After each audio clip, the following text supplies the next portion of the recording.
And I always loved the story when I was a kid. There's something funny about the short guy climbing a tree. Jesus. I like to climb trees when I was a kid. You know, and it's like you could always imagine what that must have been like to be so excited to see somebody, right? So today I think this story is especially appropriate, and I didn't plan the scripture. This is actually in the lectionary, which is a planned reading set throughout the cycle of the church.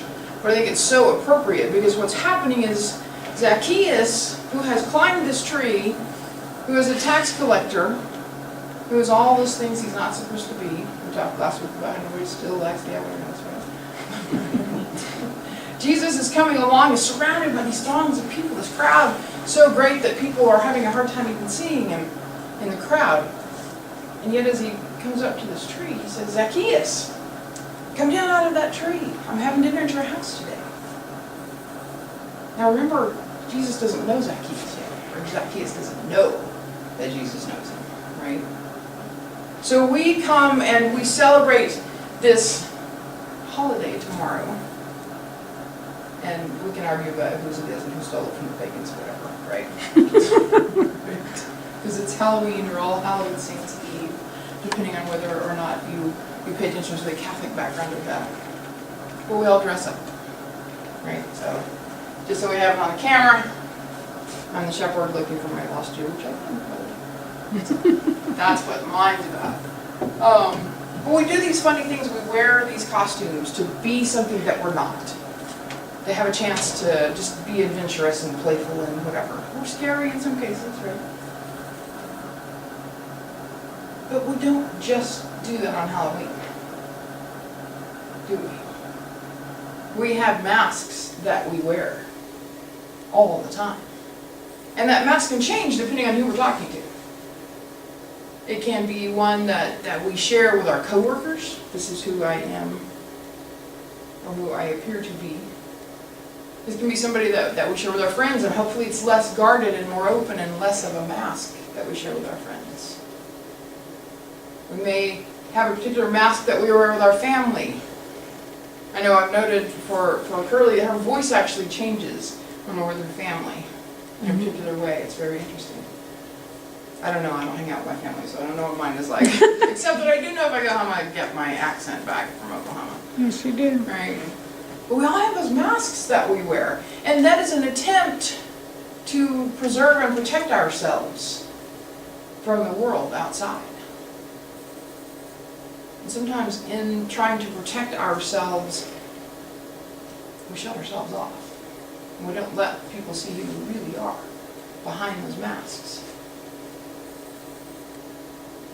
And we're up on our trees, trying to get a look, see what's out there and who's out there. And Jesus looks up and sees right through the mask and says, come down, we're having dinner together. And sometimes we feel like the crowd has addressed us as the tax collector. Oh, you're a sinner. You're all these things. That's the other reason we wear our mask. To try to pretend we're not worthy of being attacked by that crowd. But Jesus sees behind the mask and says, I already knew who you are. You have nothing to hide from me.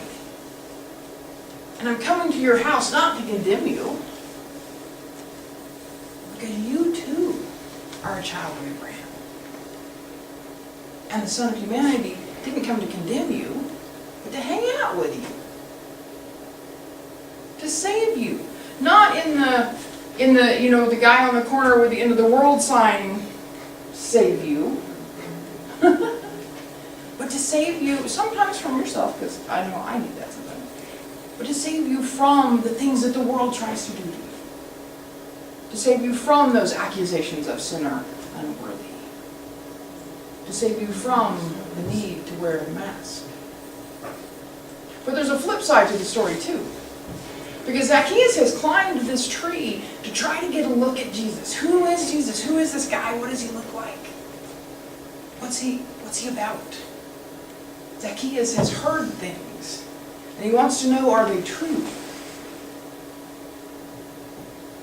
I am not a big fan of the way that the media in our country covers just about anything, but especially people of faith. Because if you turn on mainstream media, there's one picture of Christians, and Jesus wouldn't recognize it. You know, it's amazing to me that in a country with such religious diversity, including among Christians, when we have such progressive groups out here, doing amazing work in our communities, reaching out to people of all kinds, preaching a gospel of inclusion and acceptance and love, what we find on our screens and our televisions and our homes are a parody of people of faith. And far too often, they are hateful, and they are negative, and they are violent, and they are vile.